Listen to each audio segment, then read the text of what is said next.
We welcome our dear friend here to the network, Mr. David Schroeder of Monetary Gold, to talk about the importance of looking to the leader in this business right now. Gold and silver crucial for those hot commodities. In fact, they've stood the test of time over 5,000 years in human history. And new stories today, David, that being reported, gold climbed over $4,000 and silver over just $49 per ounce in the past week. What's driving this historic gold and silver drive in the economy? Is it inflation or government spending or just the overall market? Hey, Robert. Well, it's the whole enchilada.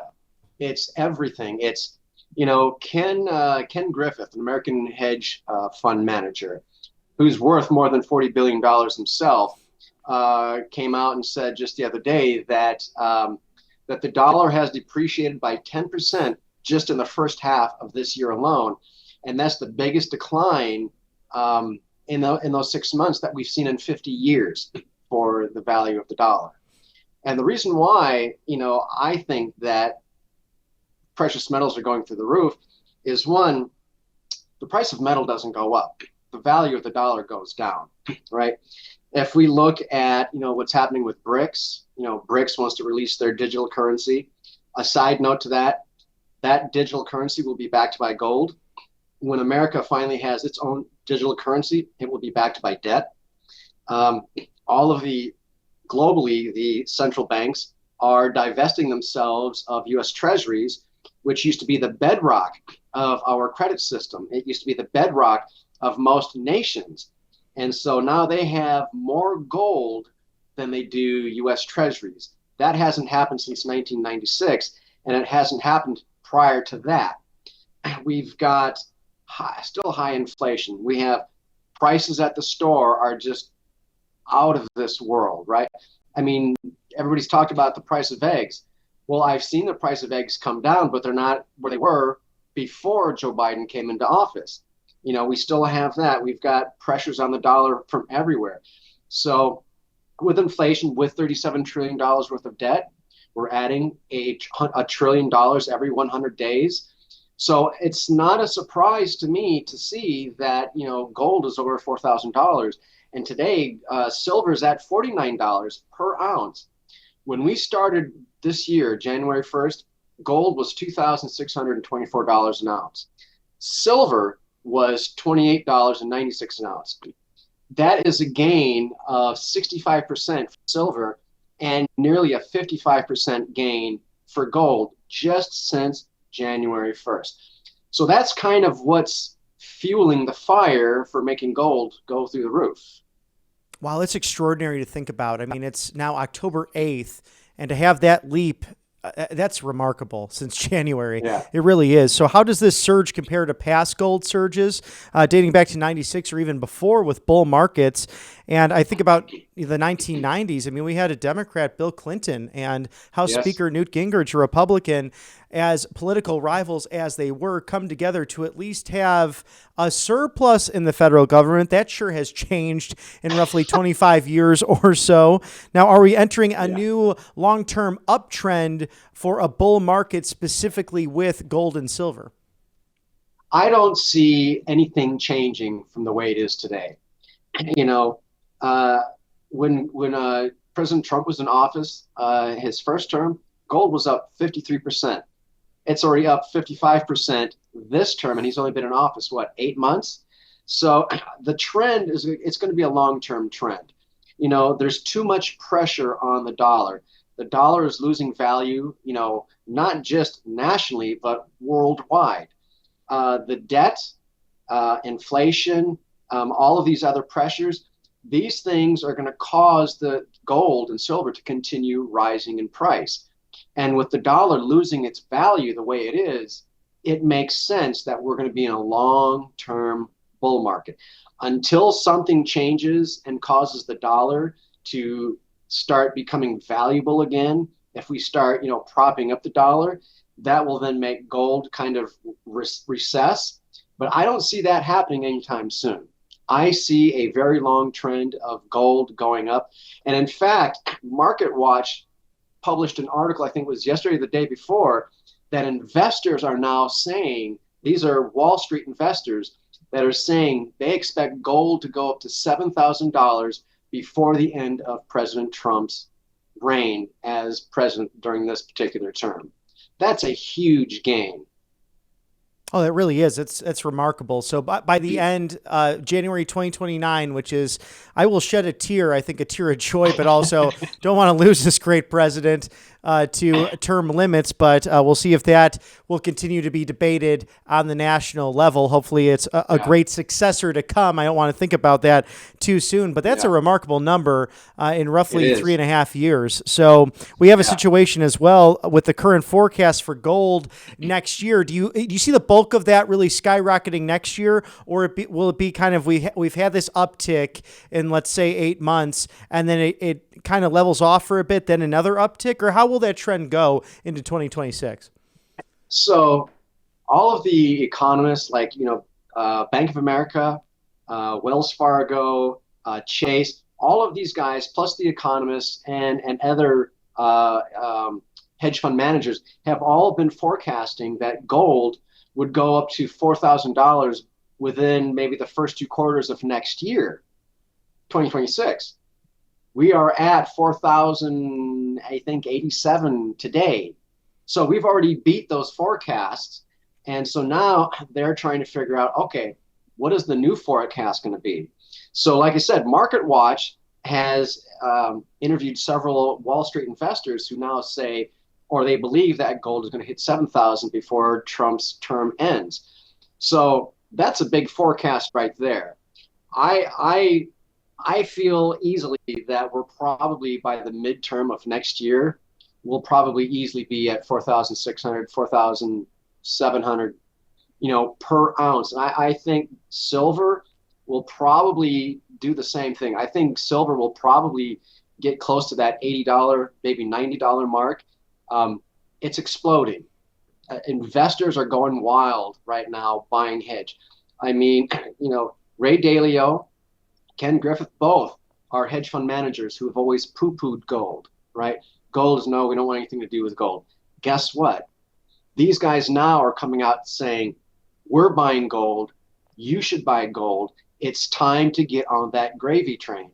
And when I say gravy train, I literally mean the gravy train, because if you put some money into gold and silver now, 3 years from now, 5 years from now, or when are you going to retire? Are you retiring, 20 years from now? What is it going to look like then? So the forecasts, we've already beat the forecasts, but I think they're going to come out with some new forecasts, and I'm forecasting easily 4,500, 4,600 by midterm 2026. And these big names, these big banks, they're buying gold, especially the central banks. They keep buying it up. Is that trend continuing to happen? And because of that, what does that tell us about the global economy as a whole? It tells us that the global economy as a whole has a lot of debt. There are, I think, $397 trillion of global debt. When you take all of the nations together and all of their debt, that's a lot of debt. And, debt is one of those factors that causes gold to go up in price, because the value of the currency comes down. And, a lot of people, they're ditching the dollar for gold. They're ditching U.S. Treasuries for gold. Every central bank globally is divesting themselves, like I said earlier, of U.S. Treasury bonds. That has been the bedrock for most nations for their credit system and for our credit system. I mean, look, in 1971, when President Nixon took us off the gold standard, we had approximately $380 billion in debt. That's how much debt the United States had. We then transferred from being a creditor nation to a debtor nation. So now we are a debtor nation, and look at our debt. In 50 years, we've accrued $37.5 trillion worth of debt.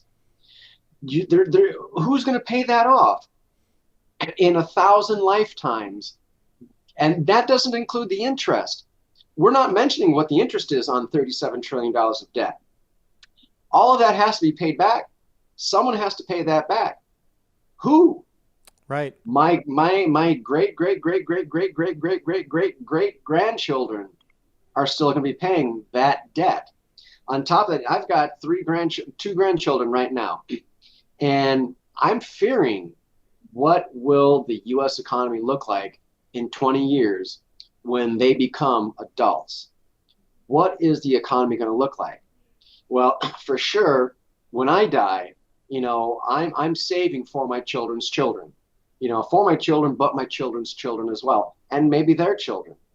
I want to leave a legacy behind for them. So depending on what the world looks like, they won't be crushed by all the debt because, if you've got gold, you can always trade it in for dollars at the current value, right? So there's that spending power right there that gold preserves.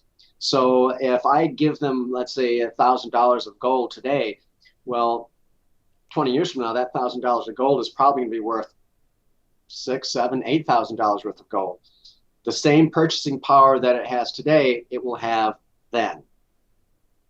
Yes, staggering statistics, but something to prepare for to stay ahead on all of this. What should savers and investors and retirees do today and really soon so they can be safe at the end of this turmoil? I would say diversify. Don't wait. If you wait too long. Today is the day to jump in.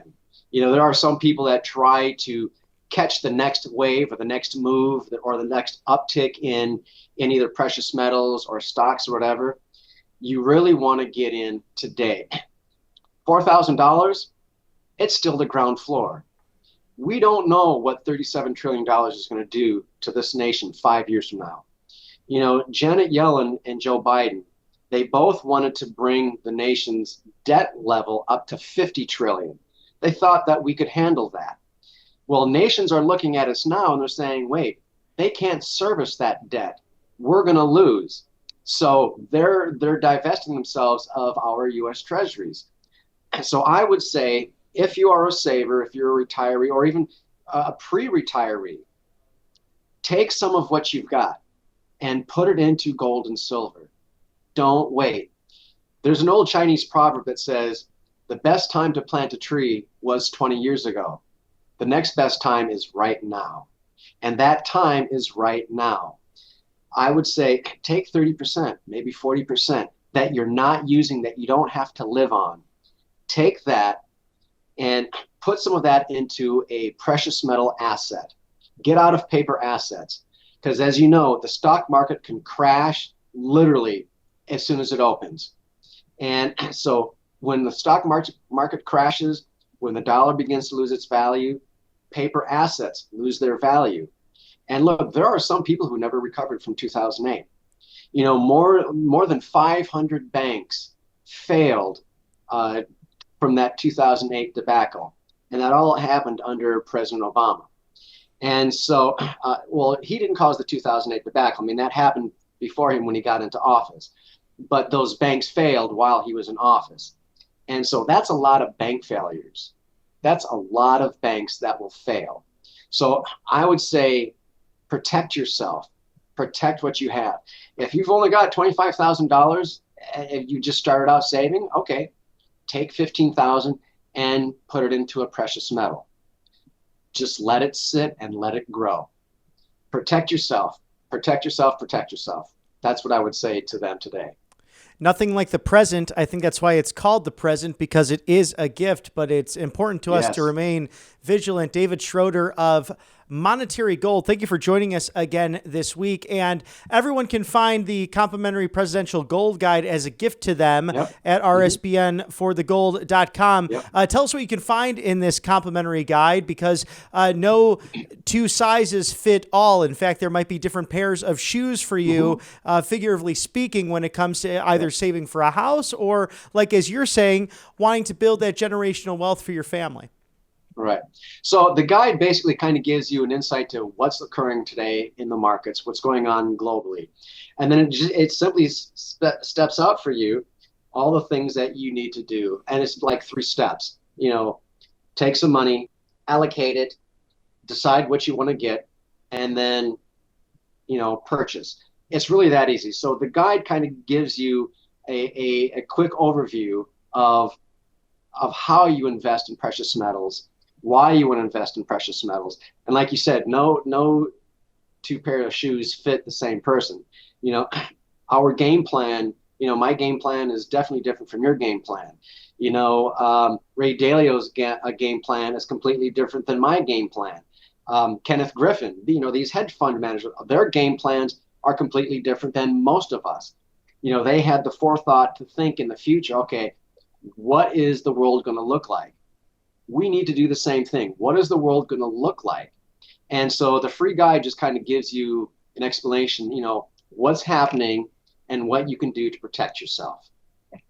Well, I look forward to jumping in myself and diversifying because, again, no better time than the present. And the great viewers here at Right Side Broadcasting Network can find this Monetary Gold, RSBN, forthegold.com. David Schroeder, the spokesperson. Thank you, sir, for joining us once again and for sharing your insight. Always a joy to speak with you here at the live desk. Nice talking to you, Robert. We'll see you again soon.